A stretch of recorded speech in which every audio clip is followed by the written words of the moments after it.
السلام عليكم ورحمة الله وبركاته. الحمد لله رب العالمين والصلاة والسلام على رسول الله وعلى آله وصحبه أجمعين. أما بعد، فعن أبي هريرة رضي الله عنه قال قال النبي صلى الله عليه وسلم: أعذر الله إلى امرئ أخر أجله حتى بلغه 60 سنة. நாம் சஹீஹுல் புகாரியில் தொடர்ந்து பார்த்து கொண்டு வருகின்ற அந்த தொடரில் இன்றைய ஹதீஸாக நபிகளார் ஸல்லல்லாஹு அலைஹி வஸல்லம் அவர்கள் அறிவிக்கின்ற இந்த செய்தியை அபூ ஹுரைரா ரலியல்லாஹு அன்ஹு அவர்கள் சொல்கிறார்கள். நபிகளார் ஸல்லல்லாஹு அலைஹி வஸல்லம் அவர்கள் சொன்னார்கள், ஒருவர் அல்லாஹு தஆலா அவரை 60 வயது என்ற அந்த காலப்பகுதி வரைக்கும் அவருடைய ஆயுளை பிற்படுத்தி வாழ வைத்தால் அல்லாஹு தஆலா அவரிடமிருந்து இருக்கின்ற அந்த சாக்கு போக்குகள், அவரிடத்தில் அவர் தன் பக்கம் நியாயமாக வைத்து கொள்வதற்கு இருக்கின்ற அனைத்து ஆதாரங்களும் அப்படியே துண்டித்துவிடும், அவைகள் ஏற்றுக்கொள்ளப்பட மாட்டாது என்ற அர்த்தத்தில் இந்த இடத்திலே இங்கு ஹதீஸ் காணப்படுகிறது. அன்புக்குரிய சகோதரர்களே, அல்லாஹுடைய நல்லடியார்களே, இந்த ஹதீஸை கொண்டு வருவதற்கு முன்னர் இமாம் புகாரி ரஹிமஹுல்லா அவர்கள் ஒரு குர்ஆன் வசனத்தை கொண்டு வருகிறார்கள். அவலம் நுஅம்மிருக்கும் மா யததக்கரு ஃபீஹி மன் ததக்கர வஜாஅகுமுன் நதீர் என்ற இந்த வசனத்தை இமாம் புகாரி ரஹிமஹுல்லா அவர்கள் கொண்டு வருகிறார்கள். இந்த குர்ஆன் வசனத்தை பொறுத்தவரையில் அல்லாஹு தஆலா சூரா ஃபாத்திரிலே சொல்லுகின்ற இந்த தொடரோடு வருகின்ற ஒரு குர்ஆன் வசனம். அல்லாஹு தஆலா சொல்லுகின்ற பொழுது, யார் நிராகரித்து வாழ்ந்தார்களோ அவர்களுக்குரிய இடம் நரகத்தினுடைய நெருப்பாக இருந்து கொண்டிருக்கிறது, அவர்களுக்கு நரகத்தின் நெருப்பு இருக்கிறது, அவர்களுக்கு இந்த அங்கு நரகத்திலே மௌத்தை கொண்டு தீர்ப்பளிக்கப்பட மாட்டாது, அந்த நரக நெருப்பில் தொடர்ந்து இருக்கிறார்கள் என்பதனால் அவர்களுக்கு இனி மௌத்தாகிவிடுங்கள் என்று அவர்களுக்கு அப்படி தீர்ப்பளிக்கப்பட மாட்டாது. அப்படித்தான் அவர்களுக்கு தீர்ப்பளிக்கப்பட்டாலே அவர்கள் இறந்து விடுவார்கள் என்று சொல்லுகிறான். சொல்லிவிட்டு லா யுக்தா அலைஹிம் ஃபயமூது வலா யுகஃபஃபு அன்ஹும் மின் அஸாபிஹா, அவர்களுக்கு அல்லாஹுடைய அந்த வேதனை, நரகத்தினுடைய வேதனை அவர்களுக்கு இலேசிப்படுத்தப்படவும் மாட்டாது. இப்படித்தான் நாம் நிராகரித்து வாழக்கூடியவர்களுக்கு இப்படித்தான் கூலி கொடுப்போம் என்று அல்லாஹு தஆலா சொல்லிவிட்டு, வஹும் யஸ்தரிஹூன ஃபீஹா, அவர்கள் அந்த நரகத்திலே கத்துவார்கள். வஹும் யஸ்தரிஹூன ஃபீஹா ரப்பனா அக்ரிஜ்னா, யா அல்லாஹ் எங்களை நீ வெளியேற்றிவிடு, இங்கிருந்து நீ எங்களை வெளியேற்றிவிடு, நாங்கள் எந்த விடயத்திலே ஈடுபட்டு கொண்டிருந்தோமோ அதனை செய்யாமல் சாலிகான் அமல்களை செய்து கொண்டு வருவோம், நீ எங்களை வெளியேற்றிவிடு என்று அவர்கள் நரகத்திலே கத்துவார்கள் என்று அல்லாஹு தஆலா சொல்லுகின்ற அந்த செய்தியை அடுத்து தான் அல்லாஹு தஆலா சொல்லுகிறான். இந்த வசனத்தை இமாம் புகாரி ரஹ்மஹுல்லா அவர்கள் கொண்டு வருகின்ற வசனத்தை, அவலம் நுஅம்மிருக்கும் மா யததக்கரு ஃபீஹி மன் ததக்கர, நல்லுணர்ச்சி பெற்று அப்படியே நல்லுணர்ச்சி பெற்று ஒரு மனிதன் அப்படியே தன்னுடைய வாழ்க்கையை திருத்திக் கொள்வதற்கு தேவையான நல்லுணர்ச்சி பெறக்கூடியவன் நல்லுணர்ச்சி பெற்றுக்கொள்வதற்குரிய அளவு காலம் நாங்கள் உங்களை வாழ வைக்கவில்லையா? நல்லுணர்ச்சி பெறக்கூடியவன் நல்லுணர்ச்சி பெற்றுக்கொள்ளக்கூடிய அளவுக்குரிய காலம் நாங்கள் உங்களை வாழ வைக்கவில்லையா? நீங்கள் இந்த நரகத்தினுடைய நெருப்பையே சுவைத்து கொள்ளுங்கள். ஃபமாலிஸ்ஸாலிமீன மின் நஸீர், அநியாயக்காரர்களுக்கு எந்த விதமான உதவியாளர்களும் கிடையாது என்று அல்லாஹு தஆலா அங்கு சொல்லுகின்ற செய்தியை நாம் அந்த வசனத்தினுடைய தொடரிலே காணுகிறோம். அன்புக்குரிய சகோதரர்களே, அல்லாஹ்வுடைய நல்லடியார்களே, எனவே இந்த குர்ஆன் வசனமும் இந்த ஹதீஸும் நமக்கு பல செய்திகளை சொல்லுகிறது. இந்த உலகத்திலே நாம் வாழுகின்ற இந்த காலம் என்பது அல்லாஹு தஆலா நமக்கு எந்தளவு காலத்தை தருகிறானோ அந்த அளவுக்கு நாம் அல்லாஹுடைய நிறைய அருள்களை அனுபவித்து கொண்டு வாழுகிறோம். நமக்கு எந்த அளவுக்கு ஆயுட்காலம் கூடப்படுகிறதோ அந்த அளவுக்கு நாம் அல்லாஹ்விடத்திலே தப்புவதற்கான அந்த காரணிகள் நம்மை விட்டும் நீங்கி கொண்டு போகிறது. நாம் இந்த குர்ஆன் வசனத்திலே அல்லாஹு தஆலா சொல்லுவதை போன்று நாங்கள் நல்லுணர்ச்சி பெற்று ஒருவன் நல்லுணர்ச்சி பெறுவதற்கு போதுமான அளவு காலத்தை நாங்கள் உங்களுக்கு தரவில்லையா என்று சொல்லப்படுவதற்கு எவ்வளவு காலம், அது எத்தனை வயது என்பதில் அறிஞர்கள் பல்வேறுபட்ட கருத்துக்களை சொல்லி இருக்கின்றனர். பருவ வயது அல்லது 18 வயது அல்லது 20 வயது 40 வயது அல்லது இந்த ஹதீஸை வைத்து 60 வயது என்று பல்வேறுபட்ட விளக்கங்கள் சொல்லப்பட்டிருக்கிறது. எப்படியாக இருந்தாலும் அல்லாஹு தஆலா ஒரு மனிதனை, இந்த ஹதீஸ் சொல்லுகிறது, ஒரு மனிதனை 60 வருட காலம் அளவுக்கு அல்லாஹு தஆலா வாழ வைத்து விட்டால் அவன் மறுமையிலே போய் சொல்லுகின்ற சாக்கு போக்குகள் எந்த ஒன்றும் அல்லாஹ்விடத்திலே ஏற்றுக்கொள்ளப்பட போவதில்லை. அவன் இந்த உலகத்திலே 60 வயது காலம் வாழ்ந்து விட்டான் என்றிருந்தால் இந்த உம்மத்துக்குரிய சராசரி வயதை அவன் பூரணப்படுத்தி விட்டான். இந்த உம்மத்துக்குரிய நபிகளார் ஸல்லல்லாஹு அலைஹி வஸல்லம் அவர்கள் சொன்னதை போன்று என்னுடைய உம்மத்தினுடைய வயதாக நபிகளார் 60-70க்கு இடைப்பட்டது என்று நபிகளார் ஸல்லல்லாஹு அலைஹி வஸல்லம் அவர்கள் சொன்னார்களே, அந்த அளவு நிரப்பமான காலம் அவன் வாழ்ந்துவிட்டு அவன் அல்லாஹ்விடத்திலே போய் தப்ப முடியாது.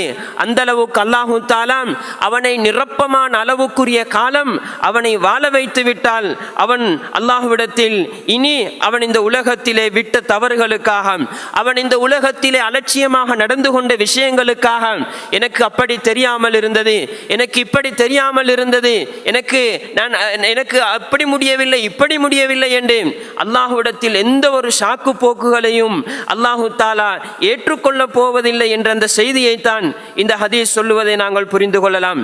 எனவே அன்புக்குரிய சகோதரர்களே, அல்லாஹ்வுடைய நல்லடியார்களே, நாம் இந்த உலகத்திலே வாழுகின்ற பொழுது இவ்வளவு காலம் அல்லாஹு தஆலா எங்களை வாழ வைத்து விட்டான் என்றிருந்தால் நாம் நமக்கு தேவையானதை படைத்த அந்த ரப்புல் ஆலமீனுடைய விடயத்தில் நாம் எப்படி நடக்க வேண்டும், அவனுக்கு செய்ய வேண்டிய கடமைகள் என்ன என்பதை சரியாக படித்து அந்த அடிப்படைகளை பெற்றுக்கொள்வதற்கு அவ்வளவு நிரப்பமான காலம் என்பது அது தாராளமான அன்புக்குரிய சகோதரர்களே. நாங்கள் அவ்வளவு காலம் அலட்சியமாக நடந்துவிட்டு அல்லாஹ்வை மறந்து அல்லாஹ்வுக்குரிய கடமைகளை சரியாக படிக்காமல் நாம் பிழையாக நடந்து கொள்வோம் என்றிருந்தால் நாம் செய்கின்ற உலுவாக இருக்கலாம், அல்லது நாம் செய்கின்ற உலுவை நாங்கள் உருப்படியாக சரத்து ஃபர்துகள் பேணி அவைகள் முழுமையாக ஏற்றுக்கொள்ளப்படக்கூடிய முறையிலே எப்படி செய்தால் அல்லாஹ் ஏற்றுக்கொள்வான் என்பதை நாங்கள் இவ்வளவு காலம் வாழ்ந்தும் அதனை சரியாக படிக்காமல் செய்து கொண்டிருக்கிறோம் என்றிருந்தால் நாம் அல்லாஹ்விடத்திலே தப்ப முடியாது. அல்லாஹ்விடத்திலே தப்ப முடியாது. சில நேரம் ஒரு மனிதன் 60 வயதுக்கு உட்பட்ட காலத்திலே வாழ்ந்திருந்தால், அவனுடைய காலம் குறைவாக இருந்தால் அல்லாஹு தஆலா சில நேரம் அவன் பக்கம் உள்ள சில நியாயங்களுக்கு, சில சாக்கு போக்குகளுக்கு, சில அடிப்படையிலே அல்லாஹு தஆலா அவனுக்கு சில சலுகைகளை வழங்கலாம். ஆனால் இவ்வளவு காலம் வாழ்ந்த ஒரு மனிதன் அவன் பொடுபோக்காக நடந்துவிட்டு அவன் சரியான முறையிலே அவற்றை செய்யாமல் அல்லாஹ்விடத்திலே போய் தப்புவதில் மிகப்பெரிய ஒரு கேள்விக்குறி இருக்கிறது என்பதை இந்த ஹதீஸ் சொல்லுகிறது. நாம் அன்றாடம் தொழுகிறோம் ஏதோ பேருக்கும் கடமைக்கும் சடங்கும் சம்பிரதாயம் போன்று ஏதோ நாம் அறிந்ததை விட்டு சின்ன வயதிலே அறிந்தது இப்படித்தான் என்பதை போன்று ஏனோ தானோ ஒன்று நாங்கள் அதிலே உருப்படி இல்லாமல் அதன் சட்டதிட்டங்களை முறையாக படிக்காமல் எப்படி செய்தால் அல்லாஹ் ஏற்றுக்கொள்வான், எப்படி செய்தால் எனக்கு சுவர்க்கம் கிடைக்கும், எப்படி செய்தால் நான் அல்லாஹ்விடத்திலே நரகத்திலே இருந்து தப்பிக்கொள்ளலாம் என்பதை நாங்கள் படிக்காமல் அலட்சியமாக நம்முடைய காலம் போய்கொண்டிருக்கிறது என்றிருந்தால் நம் அல்லாஹ்விடத்திலே தப்புவதற்கு வழி இல்லாமல் போய்விடும் அன்புக்குரிய சகோதரர்களே. எனவே நம்முடைய தொழுகையாக இருக்கலாம், நம்முடைய இன்னும் பல கடமைகள் ஸகாத்தாக இருக்கிறது, நாம் சரியாக அதனுடைய சட்டத்தை அது ஒரு கடமையாக அல்லாஹு தஆலா வைத்திருக்கிறான். ஏனோ தானோ சமூகத்தில் அப்படி செய்கிறார்கள் இப்படி செய்கிறார் என்று நாமும் ஏதோ பேருக்கும் கடமைக்கும் செய்வதை போன்று பொடுபோக்குத்தனமாக அலட்சியத்தனமாக செய்துவிட்டு அல்லாஹ்விடத்திலே போய் தப்ப முடியாத அன்புக்குரிய சகோதரர்களே. அல்லாஹு தாலா நமக்கு படித்துக் கொள்வதற்கு, நமக்கு அவற்றை தெரிந்து கொள்வதற்கு, அதனை செய்து கொள்வதற்கு, அதில் நான் இவ்வளவு காலம் நான் பிழையாக செய்திருந்தால் நாம் திருந்திக் கொள்வதற்கண்டு அவ்வளவு நீண்ட ஒரு காலத்தை அல்லாஹு தாலா நமக்கு தருகிறான் என்றிருந்தால் அதில் நாங்கள் படிக்காமல், அதிலே முறையாக செய்யாமல் தொடர்ந்து காலம் போகுமாக இருந்தால் நாம் அல்லாஹ்விடத்தில் குற்றவாளிகளாக மாறலாம். நாம் நிறைவேற்றக்கூடிய ஹஜ்ஜாக இருக்கலாம், அல்லது நம்முடைய அன்றாட வாழ்க்கையோடு தொடர்படக்கூடிய ஏனைய மார்க்க சட்டதிட்டங்களாக இருக்கலாம். நான் எதனை உண்ணுகிறேன், எதனை குடிக்கிறேன், அல்லாஹு தாலா எனக்கு நான் எதனை குடிக்க கூடாது என்று அல்லாஹு தாலா எனக்கு தடை பண்ணி இருக்கிறான், எதனை உண்ணக்கூடாது என்று அல்லாஹு தாலா எனக்கு தடை பண்ணி இருக்கிறான், எந்த விதமான அமைப்பிலே நான் கொடுக்கல் வாங்கல்களை செய்யக்கூடாது, எது எனக்கு ஹராமான கொடுக்கல் வாங்கல், எனக்கு ஹராமான வருமானம் என்பதையெல்லாம் நாங்கள் படிக்காமல் அதிலே நாங்கள் ஏனோ தானோ ஒன்று வாழ்ந்துவிட்டு அல்லாஹ்விடத்திலே சாக்கு போக்கு சொல்ல முடியாது என்பதை நாம் இந்த ஹதீஸில் இருந்து நாம் தொடர்ந்து பல செய்திகளை பார்க்கலாம். அன்புக்குரிய சகோதரர்களே, நாம் இவ்வளவு காலம் வாழுகிறோம் என்றிருந்தால் அல்லாஹு தாலா எங்களோடு நாம் வாழுகின்ற காலத்திலே நமக்கு எது போதனையாக அமையுமோ அதனையும் சேர்த்து அல்லாஹு தாலா வாழ வைத்துக் கொண்டுதான் இருக்கிறான். முன்னால் சொன்ன அந்த குர்ஆன் வசனத்தில் இன்னொரு செய்தி இருக்கிறது. வஜாக்குமுன் நதீர், உங்களிடத்தில் எச்சரிக்கை செய்யக்கூடியவர் வந்தது என்ற செய்தியும் அல்லாஹு தாலா அங்கு சொல்கிறான். அப்படி என்றிருந்தால் உங்களுக்கு இவ்வளவு காலம் வாழ வைத்தது, அதே போன்று உங்களிடம் எச்சரிக்கை செய்யக்கூடியவர் என்று வருகின்ற பொழுது அதுக்கு பல விளக்கங்கள் சொல்லப்பட்டிருக்கிறது. இமாம் புகாரி ரஹ்மஹுல்லாவுடைய விளக்கங்களில் ஒன்றாக நரைமுடி வருவதும் நமக்கான ஒரு எச்சரிக்கை மணியை தருகிறது. நாம் அல்லாஹ்விடத்திலே போக இருக்கிறோம், நாம் இந்த உலகத்தை விட்டு விடைபெற இருக்கிறோம், நாம் போவதற்கு தயாராக வேண்டியிருக்கிறது, நம்முடைய நிலைமைகளை சீர்படுத்த வேண்டியிருப்பது என்பதை அந்த நதீர் என்ற அந்த வார்த்தையில இருந்து நமக்குரிய அந்த நிலை வந்தது என்ற ஒரு விளக்கமும் அங்கு சொல்லப்பட்டிருக்கிறது. எனவே அன்புக்குரிய சகோதரர்களே, அல்லாஹ்வுடைய நல்லடியார்களே, அல்லாஹு தாலா நம் பக்கம் உள்ள நியாயங்களை அல்லாஹு தாலா ஏற்றுக்கொள்ளக்கூடியவன். ஆனால் அல்லாஹ் அவன் பக்கத்தில் உள்ள கடமைகளை நிறைவேற்றித்தான் இருக்கிறான். அவன் செய்ய வேண்டிய, அவன் நமக்கு செய்ய வேண்டிய விடயங்களை எல்லாம் நிரப்பமாக அல்லாஹு தாலா செய்துதான் இருக்கிறான். இந்த உலகத்திலே நம்மை ஏனோ தானோ அல்லாஹு தாலா வாழ விடவில்லை. அல்லாஹு தாலா நீங்கள் நினைத்தபடி வாழ்ந்து விட்டு வாருங்கள், நான் நினைத்தபடி உங்களை தண்டிப்பேன் என்று அல்லாஹு தாலா அப்படி விடவில்லை.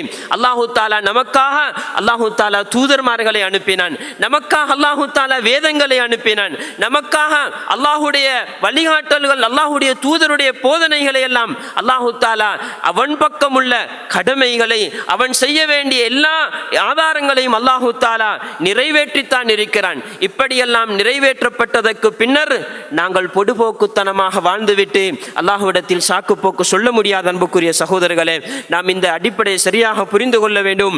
இப்படியான சில செய்திகளை தான் இமாம் புகாரி ரஹ்மஹுல்லா தொடரான இப்படியான ஹதீஸ்களிலே இருந்து சொல்கிறார். நபிமார்கள், முன்னைய நபிமார்கள் அவர்கள் அந்தந்த குறிப்பிட்ட கூட்டத்துக்கு அனுப்பப்பட்டவர்கள். அந்த நபிமார்கள் அந்த சமூகத்துக்குரிய அத்தாட்சிகள் அவர்களுடைய மரணத்தோடு அப்படி அழிந்து போகின்றன.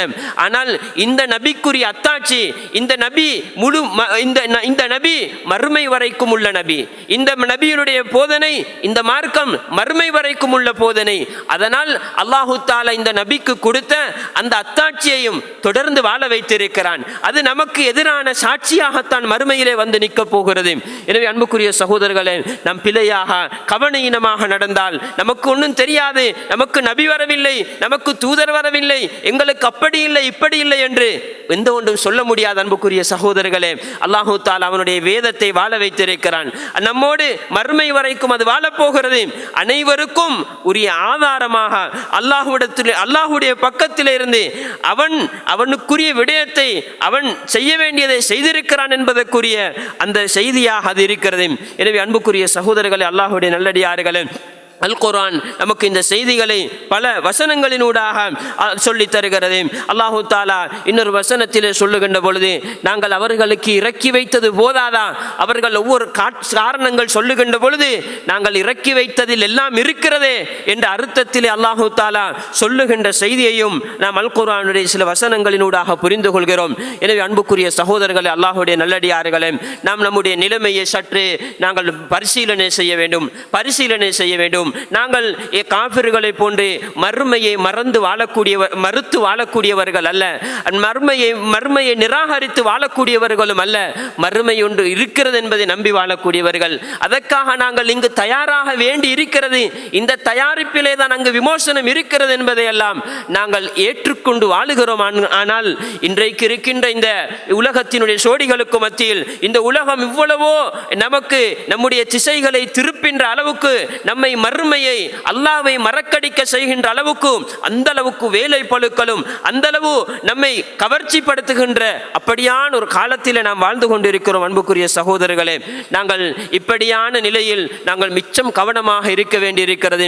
நாம் மறுமையை விடயத்திலே அலட்சியமாக நடந்து கொண்டு விட்டு நாம் நமக்குரிய தயாரிப்பை மேற்கொள்வதில் அலட்சியமாக நடந்து கொண்டு விட்டு அங்கு போய் கை சேதப்படுவதில் எந்த விதமான அர்த்தமும் கிடையாது.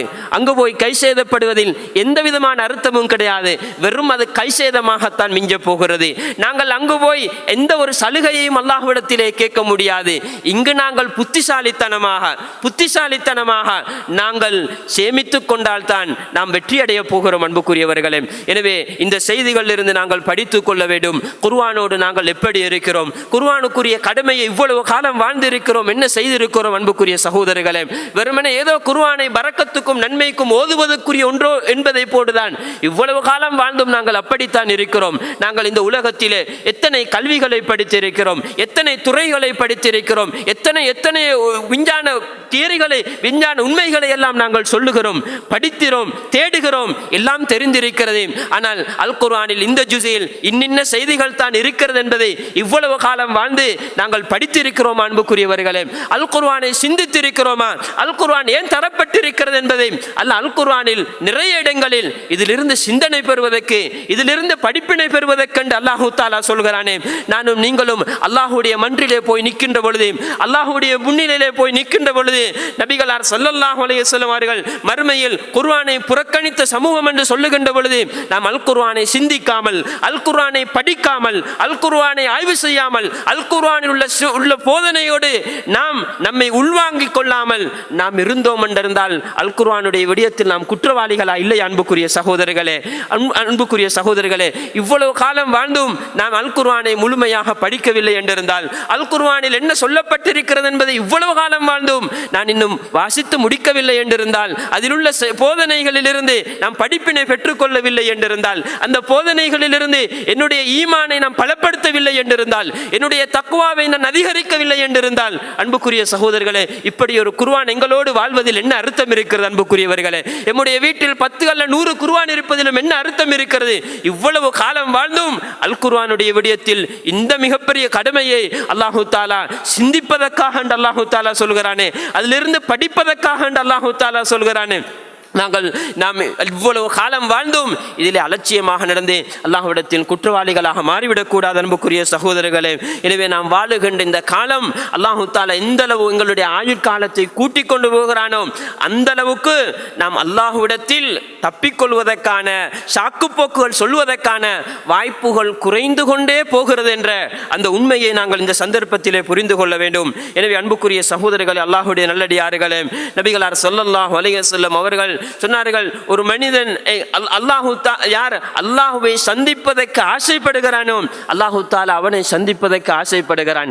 யார் அல்லாஹ்வை சந்திப்பதை வெறுக்கிறானோ அல்லாஹ் தஆலா அவனை சந்திப்பதை வெறுக்கிறான் என்ற அர்த்தத்தில் நபிகளார் ஸல்லல்லாஹு அலைஹி வஸல்லம் அவர்கள் சொன்ன பொழுது, நபிகளார் ஸல்லல்லாஹு அலைஹி வஸல்லம் அவருடைய மனைவி ஆயிஷா ரலியல்லாஹு அன்ஹா சொல்கிறார்கள், நாங்கள் அனைவரும் மௌத்தை வெறுக்கிறோம் தானே என்ற அர்த்த சந்தர்ப்பத்திலே நபிகளார் ஸல்லல்லாஹு அலைஹி வஸல்லம் அவர்கள் அதுக்கு ஒரு விளக்கமாக சொன்னார்கள். ஒரு மனிதன் இந்த உலகத்திலே இருந்து பின்னோக்கி அவன் மறுமையை நோக்கி போகின்ற பொழுது, மறுமை அவனுக்கு கிட்டவாகி கொண்டு போகிறது. அவன் உலகத்தை விட்டும் தூரமாகி அவன் மறுமையுடைய அந்த வாழ்க்கையை நோக்கி நெருங்கி கொண்டு போகிறான். வயது போக போக அப்படியே போகின்ற பொழுது அல்லாஹ் தஆலா அவனுக்கு தயார்படுத்தி வைத்திருக்கின்ற அந்த சுவர்க்கம், அதன் இன்பம் என்று அல்லாஹ் தஆலா தயார்படுத்தி இருக்கின்ற விடயங்களை எல்லாம் நான் அடைந்து கொள்ள வேண்டும் என்று ஒரு மூமினை பொறுத்தவரையில் அவனுக்கு ஆசைப்படுவான். அல்லாஹ்வை போய் சந்திக்க வேண்டும், அனைத்தையும் எடுத்துக்கொள்ள வேண்டும் என்று ஆசைப்படுவான். விரும்புகிறான். இப்படி ஆசைப்பட்டு வரக்கூடியவனை அல்லாஹ்வும் சந்திக்க ஆசைப்படுகிறான். ஆனால் ஒரு பாவியை பொறுத்தவரையில் அவன் இவ்வளவு பாவத்தோடு பாவ சுமைகளோடு வாழ்ந்ததன் பின்னர் அவன் உலகத்தை விட்டும் அவனுடைய உலக வாழ்க்கையை முடித்து அவன் மறுமையை நோக்கி நெருங்கி இந்த உலக வாழ்க்கையை விட்டு அப்படியே போய் அவன் போகின்ற பொழுது அவனுக்கு அல்லாஹ் ஏற்படுத்தி இருக்கின்ற விடயங்களை வைத்து அவன் அல்லாஹ்வை சந்திப்பதை அவன் வெறுக்கிறான், அல்லாஹும் அவனை வெறுக்கிறான் என்ற அர்த்தத்திலே நபிகளார் ஸல்லல்லாஹு அலைஹி வஸல்லம் அவர்கள் அப்படி ஒரு அர்த்தத்தில் விளக்கத்தை சொன்னார்கள். எனவே அன்புக்குரிய சகோதரர்களே, அல்லாஹுடைய நல்லடியார்களே, நாம் வாழுகின்ற காலத்தை நாம் அல்லாஹுக்காக பக்குவப்படுத்தி கொள்ள வேண்டும். அல்லாஹு தாலா பொருந்தக்கூடிய அமைப்பில் நம்முடைய வாழ்க்கையை அமைத்து கொள்ள வேண்டும். நாங்கள் உண்மையான புத்திசாலிகளாக நாம் ஏன் வந்தோம், எதற்காக வந்தோம், இந்த உலகத்திலே என்ன செய்ய வேண்டியிருக்கிறது என்பதை நம்முடைய மனதிலே வைத்து அதற்குரிய திட்டத்தோடு ஏனைய எல்லா விவகாரங்களையும் அமைத்துக் கொள்வோம். ஆனால் நாம் ஏனைய உலக விவகாரங்களிலே மூழ்கி கொண்டு நாம் அடிப்படையாக செய்ய வேண்டியதை நமக்கு அத்தியாவசியமான விஷயத்திலே நாம் பொடுபோக்கு செய்துவிட்டு அல்லாஹ்விடத்தில் எந்த ஒன்றும் சொல்ல முடியாது என்பதைத்தான் நான் திரும்ப திரும்ப இந்த குர்ஆனுடைய வசனத்திலிருந்தும் ஹதீஸிலிருந்தும் நபிகளார் ஸல்லல்லாஹு அலைஹி வஸல்லம் அவர்கள் சொல்லுகின்ற இந்த செய்திகளிலிருந்து நாம் பாடமாக இந்த சந்தர்ப்பத்தில் உங்களோடு பகிர்ந்து கொள்ள ஞாபகப்படுத்தி கொள்ள நான் நினைக்கிறேன். எனவே அன்புக்குரிய சகோதரர்களே, அல்லாஹ்வுடைய நல்லடியார்களே, எனவே இந்த செய்தியிலிருந்து நாம் படிப்பினை பெற்று அந்த அடிப்படையில் நம்முடைய வாழ்க்கையை சீர்படுத்திக் கொள்வோமாக. அதற்கு அல்லாஹு தஆலா நம் அனைவருக்கும் தௌஃபீக் செய்வார். وآخر دعوانا الحمد لله رب العالمين. سبحانك اللهم